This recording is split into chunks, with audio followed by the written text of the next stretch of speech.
Once upon a time, an elderly man named Thomas lived with his son David, his daughter-in-law Emily, and his young grandson Ethan. Thomas was kind and wise, but his old age made him forgetful. Despite his gentle nature, Emily treated him poorly, often scolding him for small mistakes and making him feel like a burden. One evening, Emily handed Thomas some money and told him to buy groceries. As he walked to the market, he noticed a young boy sitting on the sidewalk, crying. The boy had lost his school bag and was afraid to return home without it. Thomas, moved by the child's distress, used the grocery money to buy the boy a new school bag and some stationery. When he returned home empty-handed, Emily was furious.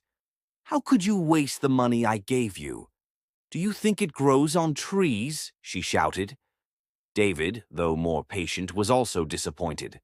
"Father, you need to be more careful. That wasn't your responsibility," he said. Before Thomas could explain, Ethan spoke up. "Dad, Grandpa always tells me that kindness is the greatest gift. Helping someone in need is never a waste." Emily dismissed Ethan's words, but deep down, David felt a pang of guilt. Days later, Thomas went out for a walk, but didn't return for hours. When a kind stranger called from his phone, saying Thomas had collapsed on the street, Emily refused to go.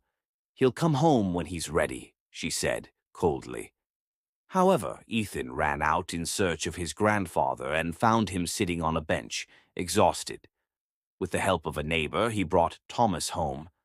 That evening, as they sat for dinner, Emily noticed that her son admired Thomas deeply, but she still felt no sympathy. "You spoiled the boy with your foolish kindness," she told Thomas. One day, Emily handed Thomas money to pay the electricity bill, but at the payment center, a thief snatched his money. Thomas was devastated, knowing Emily would never forgive him. When he returned home, he silently picked up a framed photo of his late wife, holding it close. With teary eyes, he turned to David and said, "Take me to the old age home. I don't want to be a burden anymore." Emily was relieved. "That's a great idea. He'll be happier there and we'll finally have peace." David, though hesitant, took his father to the old age home. As he filled out the paperwork, he saw the staff greet Thomas warmly. "It's been years, Thomas," the manager said. Confused, David asked, "How do you know my father?" A staff member replied, "This isn't just an old age home. It's also a shelter for abandoned children. Your father has been helping us for years. In fact, he once adopted a child from here."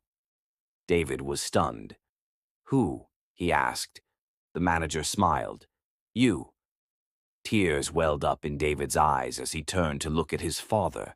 All the kindness, all the sacrifices, he had never truly understood them until now. Overcome with regret, he rushed home, where Emily greeted him coldly. "Why are you back so soon? Did you leave him there or at the graveyard?" Furious, David shouted, "Do you even realize what we've done? He saved me when I had no one, and we treated him like a burden." Emily fell silent, guilt washing over her. That night, unable to sleep, she thought about all the times she had mistreated Thomas.